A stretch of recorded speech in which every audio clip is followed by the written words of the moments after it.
We're kicking off today with some major news that's really sending shockwaves through the entire animation industry. Here's the headline: Adobe has announced it's discontinuing its iconic 2D animation software, Adobe Animate. Now, for the thousands of animators and creators who've built their careers on this tool for, well, nearly 3 decades, this is huge. It really does feel like the end of an era. So let's get right into the official announcement. So what are the actual details here? Adobe didn't just drop this news out of nowhere. They've laid out their reasoning and, maybe more importantly, a pretty clear timeline for shutting things down. First up, on March 1st, 2026, you won't be able to buy a new copy of Animate. A year later, March 1st, 2027, it's lights out for general users. No more access, no more support. And for the big corporate users, you get a little more time, until March 1st, 2029. The good news? Until those deadlines, you can still download your files and get technical support.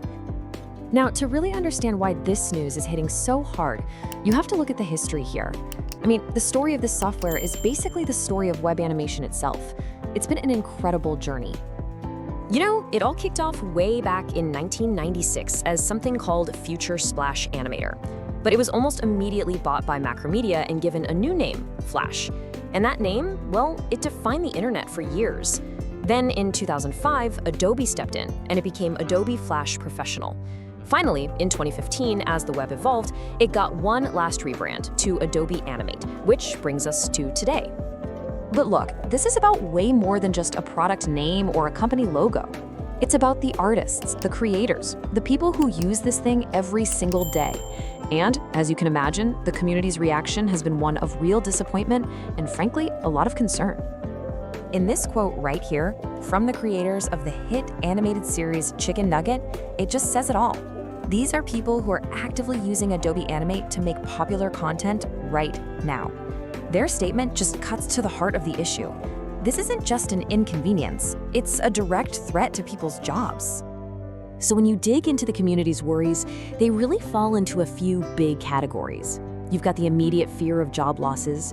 Then there's this really deep anxiety about what happens to the mountains of digital art created over the years. Will it all just disappear?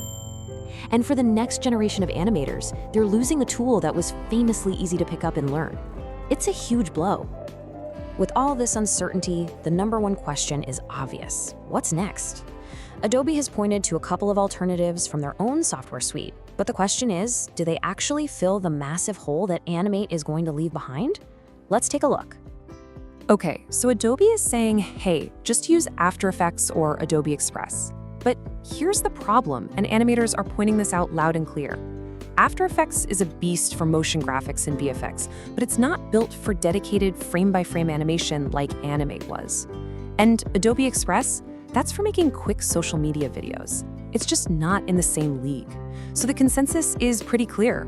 Neither of these is a real replacement. So where does that leave us? I think the conclusion is unavoidable. This isn't just a product being retired. It is, without a doubt, the end of an era. And it's forcing the entire animation world, from solo creators all the way up to major studios, to figure out what their new path forward is going to look like. And that really leaves us with a much bigger, and honestly, a much more profound question that goes way beyond Adobe. When the digital tools that we pour our creativity into eventually just vanish, what happens to all the art, all the culture that was built with them? How do we make sure our digital history doesn't just get deleted?